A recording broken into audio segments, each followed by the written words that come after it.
180 cap, 1 refresh every 6 minutes, 10 refreshes every hour, and 240 total each day. This is Trailblaze Power, the equivalent of resin usage in Genshin Impact. Trailblaze Power is the time-gated stamina system in Honkai Star Rail, provides you extremely valuable rewards from EXP, credits, trace materials, ascension materials, relics, and of course Trailblaze EXP. YouTube Frogs, another Honkai Star Rail optimization video covering usage and progression when it comes to your precious Trailblaze Power. I recently reached Equilibrium 2 in the game at Trailblaze level 30, taking about 4 to 5 days or 20 to 30 hours of total game time.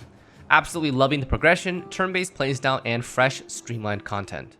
This video will cover efficient usage of Trailblaze Power from the beginning of the game, what happens when you reach Equilibrium 2, and further beyond. And as a friendly reminder, info in this video is just advice. Your fun is the most important, so do what is fun for you. From Trailblaze level 1 to 29, you'll be within the realm of Equilibrium 0 and 1. I would say that the game really starts to open up once you've experienced the early bits of the game that I covered in my first video. At this very early point in the game, your Trailblaze Power will only have 2 potential uses in the form of calyxes.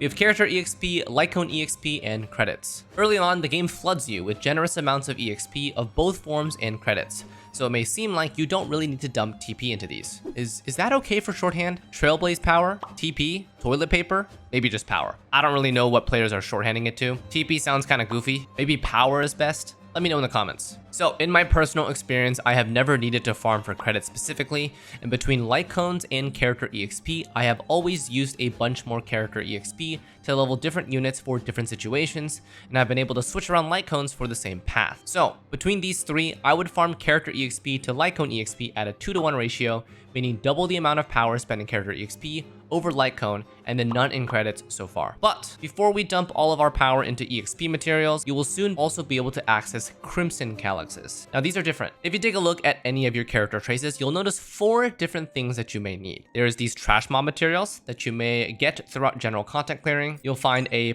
primary material that you may or may not have, and then you'll find a rarer boss material that we'll discuss later, and then finally a track of destiny. This primary material is the same thing as a talent book in Genshin Impact. Crimson Calyxes are responsible for farming these. As you enhance your traces up, they start using more and more of these primary materials, and you may find yourself a bit starved. So even early on, I would advise a healthy balance of your Trailblaze Power usage into these Calyxes for really valuable characters that have been assisting your progression throughout the game. Now, depending on your spending predicament, F2P, budget, or dolphin or whale, your account may be lacking in different areas, so spend your Trailblaze Power accordingly to what you lacked, whether it's talent materials or EXP. Now, on this topic of trace leveling, don't forget to spend your world currency on their corresponding shops. You'll be completing side missions and receiving that region's currency to spend on essentially free resources in these shops. These shops also contain trace materials to upgrade your characters, so use these first before you decide where the rest of your Trailblaze Power goes. If you have a bunch of excess Trailblaze Power from here until you reach TL 29 into 30, decide between character EXP, Lycone EXP, and trace materials for the rest. My personal recommendation is mentally select 2 important characters that you are for sure going to upgrade once you can ascend them. One damage dealer can be Hunt, Erudition, or Nihility, as well as 1 healer or shielder. My first 2 were Seele and Natasha. Nothing else came even close. And while I do have a video on Harmony and Nihility characters, they are more future-proof for endgame content, but DPS and healing are needed right now. Once you've decided, pre-farm a decent chunk of character EXP to upgrade them, and then use your Trailblaze Power to pre-farm more of their trace materials so you don't run into what I encountered, which was a wall when it came to trace upgrades. At some point during your pre-TL30 journey, you'll gain access to the Cavern of Corrosion. We'll talk about these later, but for now, try your best not to invest power here as it is incredibly inefficient. Alright, so now you're past the early game. You've reached TL30, moved on from the first planet, gotten the Fire Trailblazer, and reached Equilibrium 2. The game will now give you access to a bunch more things. If you take a look at your survival index, it should have all of these tabs. We have Simulated Universe, which is your weekly roguelike minigame, and also a place to farm the other 2 slots of relics that you may have noticed. These are your planner ornaments. These will require either Trailblaze Power or the condensed version, called Immersifiers, that you can convert and store using 40 power. We also have, of course, both of the Calyx types, Golden and Crimson. These are for your EXP credits versus your trace materials. Then we have Stagnant Shadow. These bad boys are equivalent to your world bosses in Genshin Impact. Think like the Regis Vines, Hypostasis, or like the Weenut. We also have Cavern of Corrosion. These are the relic/artifact domains that you'll prioritize later on. And then lastly, Echo of War. These are your weekly bosses. Think like Dvalin from Genshin Impact. So now that you're here, first order of business is spending your Trailblaze power to ascend your characters and your best light cones to 50. Stagnant Shadow will be providing these materials to you, and the other Ascension materials you should be able to fuse from the lower quality ones you have. While doing all of this, make sure you're making good progression on the operation briefing. Don't make the mistake that I did and misinterpret part 6's activate 8 traces for a character. This is 8 distinct nodes on one character, which will require Echo of War materials to unlock. For the purposes of this briefing, just to complete this, only 1 is needed for 8 trace nodes. After this point, you should be able to skyrocket to part 8. If you've pre-farmed Crimson Calyxes at this point, leveling up your traces will start to consume all of them. It might take a bit of Trailblaze power to level up what you need on the characters that you decided to invest in. In total, I found that trace leveling requires the most Trailblaze power investment if you're planning on maxing them out for relevant abilities. Since you obtain so many EXP materials from generic exploration, the most limiting factor from Trailblaze level 30 plus and onwards will be trace materials. Just as an example, the cost of one 5-star character to level 3 of their traces from level 3 to level 4 is 9 blue trace materials. On average, you can expect to receive 1 blue or 2 to 4 green in about 10 to 20 Trailblaze power from the Crimson Calyxes, so the total average cost can vary between 100 to 150 total Trailblaze power for just those 3 trace upgrades. Just like in Genshin, lower rarity trace materials can be synthesized to the higher tier ones at a rate of 3 to 1. Now, this does not include their Ascension nodes and additional stat boosts, which require Echo of War materials alongside additional trace materials, bumping up the average total trace cost to above 200 per character. Once you've reached this point, we can now talk about relics, but I still wouldn't invest too much Trailblaze power into them. Equilibrium 2 still only provides 4-star relics, with 5-star relics coming from Simulated Universe 5 or higher Immersion rewards. Equilibrium 3 and onwards starts spitting out 5-star relics, with 1 guaranteed per run at Equilibrium 3. A content creator like myself will start dumping massive amounts of power at Equilibrium 3 to start gearing up for potential showcases in the future. Now, reaching Equilibrium 3 will require Trailblaze level 40.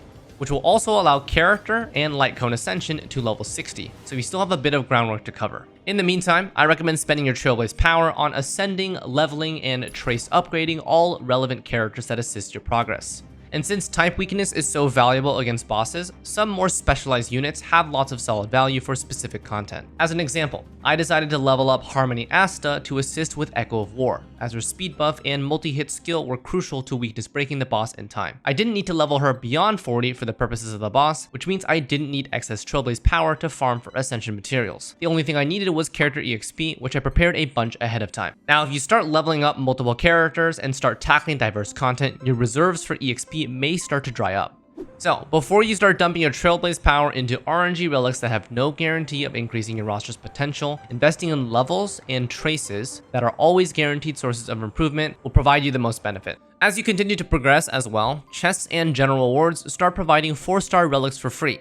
So hopefully you get a couple nice pieces to upgrade and jumpstart your characters. This premise is basically the same as when we started in Genshin and will really help you scale up a healthy roster to tackle as much content as possible early. Now, if you are a heavy spender in the game and really want to start grinding out relics for your characters, Simulated Universe World 5 Plus Immersion rewards have a chance to grant you 5-star versions of the extra 2-piece relics that go in the Planner Sphere and Link Rope slots. Now for these, you can either use the default Trailblaze power, which costs 40, or you can convert this 40 to receive an Immersifier, which is very similar to condensed resin from Genshin Impact, but it can only be used in Simulated Universe. These Immersifiers start being redeemable at Simulated Universe World 3, and Herta gives you a brief tutorial on what it's all about. She also grants you a free condensed Immersifier. Small tip here, even though you are required to redeem an immersion reward here, you don't have to use the Immersifier that was given to you. I instead used my actual Trailblaze power to save my Immersifier to use for later. Since this kind of acts like condensed resin from Genshin Impact, but only for this content,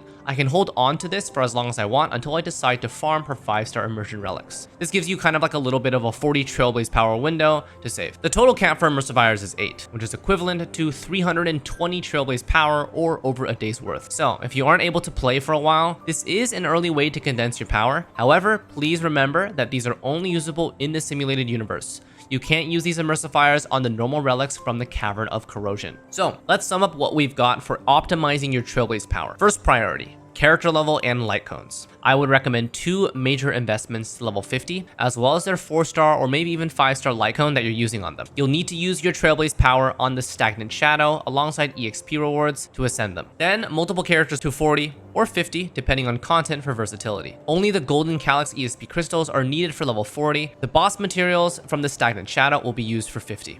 Second priority, traces, which are your talents. After leveling, you can use your Trailblaze power to upgrade relevant traces for guaranteed strength improvement for your characters. Your power will be going to the Crimson Calyx and Echo of War for your traces. And then last priority are the relics. Once you've gotten the guaranteed upgrades from levels and traces, and possibly even prepared materials for the next ascension, extra Trailblaze power can be spent on the RNG relics. For me, I'd only recommend to farm corrosion relics from Equilibrium 3+, requiring Trailblaze level 40 to start. For a simulated universe, I'd wait for at least World 5 or World 6 for 1 guaranteed 5-star relic per Immersifier consumption. If you have a strong enough roster to tackle these pre-TL40, you can spend your Trailblaze power here for early guaranteed 5-star relics before you hit TL40 in Equilibrium 3, and can then start farming for all of the 5-star relics from the Caverns of Corrosion. You can also go back to Simulated Universe 3 and farm for the 4-star relics here, since their set bonus are very good despite only being for 4 stars. 4 to 5 days into the game, I have personally invested most of my resources into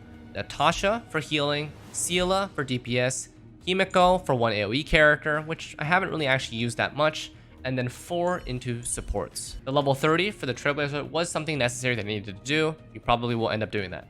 4x4 supports, Bronya is my universal support. I use her basically everywhere. Tingyan also universal support. However, I have been opting switching her out for more type coverage. Pella for ice weakness coverage and defense break. Asta for fire weakness coverage and speed boost. Now the supports I decided to invest into level 50, requiring more Trailblaze power, were only Bronya and Pella. Bronya, as I mentioned, is the most universal harmony that I really can't play without. And then Pella, I ended up rolling E6 of her on Seela's banner, and she has 3 different sources of defense break that all stack. She has 1 from her technique, 1 from her ultimate, which both stack, and also, if you have the Lycone, Resolution shines, it's just the red guy. It's basically Diluc. The Diluc relic also provides a defense shred on its passive, and on top of that, she deals impressive damage without much investment. Depending on content, I may level more characters if I need their coverage. Otherwise, it's maxing out my current roster and preparing extra power for level 60s at Trailblaze level 40 for Equilibrium 3 to start farming relics. If you want to catch me live, I stream my progression on Twitch. Otherwise, don't forget to like and sub for the algorithm and share with your friends if this helped you out. Thanks as always for watching and supporting my content, and we'll see you next time. Take care.